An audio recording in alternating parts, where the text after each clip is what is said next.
I ended up getting into some vato, right? So I was just gonna go to this dude's pad and just kick down the dude's front door and go all up inside the dude's house and get him, man. So I went to the house and I was kicking down the dude's front door, and I was kicking down his front door. He shot me, boom, out the side window right here. So I got hit, boom. And then I like didn't even feel it, bro. Like I didn't even feel it, cause I heard vatos when I was busted. You should tell me they got shot, like they didn't feel it, or they got stabbed and they didn't feel it. But I didn't feel it, and I didn't hear it or nothing. Eh? You know what it felt like? Like me and you are talking right now. Let's say somebody just homie came behind you and just like, socked you in the gut. That's what it felt like. I just felt like that, and I took like 2 steps and I fell, and then that fool was trying to rip on me some more. Boom, boom, but I was trying to like pull myself with my arms, right? So then my brother came, boom, and they grabbed me and they took me to the car, and they're like, what's wrong with you? Because I had no blood or nothing, right? And they were like, what's wrong with you? And I told them, I don't know, I think I'm shot. I can't feel my legs. And then they lifted up my shirt and they were like, yeah, you're shot. And the reason why, because the bullet, it went through my lung and it went into my spine. Like I still got the bullet. I still got the bullet in my spine.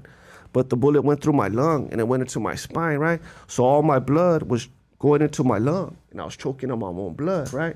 So as soon as they told me that you're shot, I was like, oh, man. I got scared, eh? When they told me you're shot, I was like, oh, man. So I tell myself, hang on for the ambulance, right? So then the ambulance comes, and the cops and all that, they're all on me. They put an IV in me, and they're all talking, the cops and the ambulance and all of that. And then they're like, he's not going to make it. Like, I hear them talking. They're like, he's not gonna make it. His only chance is to call for the chopper and all that.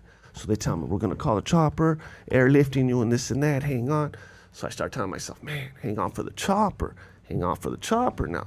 Finally, the helicopter comes, they put me in it, we're flying, And then when I'm in the helicopter, bro, like you could feel it, bro. You could feel it when you're dying, like I could feel it. I righteously felt like I was dying, bro. I was right there, I was choking on my own blood, and I felt like I was dying, right?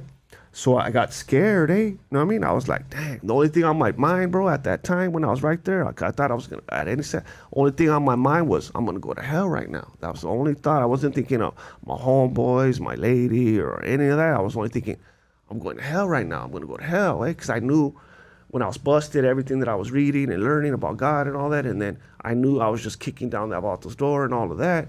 So I'm thinking, damn, I'm going to go to hell right now. So I just started calling out to Jesus, but I wasn't praying like, Lord, help me to live or any of that, because I thought I was going to die at any second. It was only like repentance. I only didn't want to go to hell, but it was a trip because I was all scared and all dying and all that, emotionally, physically, all scared. But once I started calling out to Jesus, it's like hard to describe, and it never has happened ever again. I felt like a wonderful peace came over me. I was just like, so at peace, so comforted, like I can't even describe to you at words. I was just okay, right? And even when the doctors, like I'll even tell this little part of the story. I never really tell it usually when I tell my story because I didn't actually see it, but this is what my parents told me. Because you know when you get shot, the cops can. So I'm back there, they get to the hospital and the doctor comes out. They said that the doctor told them it was like a miracle. He said that the bullet was coming like straight from my heart, but then all of a sudden it went like, and like ricocheted. And he didn't know how it happened. The doctor told. What size bullet was it? 38. Okay. And he told them it was like if an angel put his hand in front of my heart, that the angel could, like the bullet was like coming straight to my heart for just no apparent reason. It went, it went into my spine. It like ricocheted. And the doctor was like, so I never really say that part because I didn't actually, that's just what my parents told me, the doctors told them. But like I said, I was totally changed, right? Even the nurses like took that one time, they came in my hospital room and it was full of the homeboys. It was full of gang members. All my homeboys were in my hospital room and they were like, hey, we're going to go get that dude. Remember, we're going to go roll. We're rolling. We're going to go get that fool and all that. And I told them, nah, let him go. And my boys were like, what? What you mean? We're going to, what? And I was like, yeah, let him go, And they were like, what do you mean? We ain't let him. We're going to go. We're going to roll and all that. And then I was like, nah, man.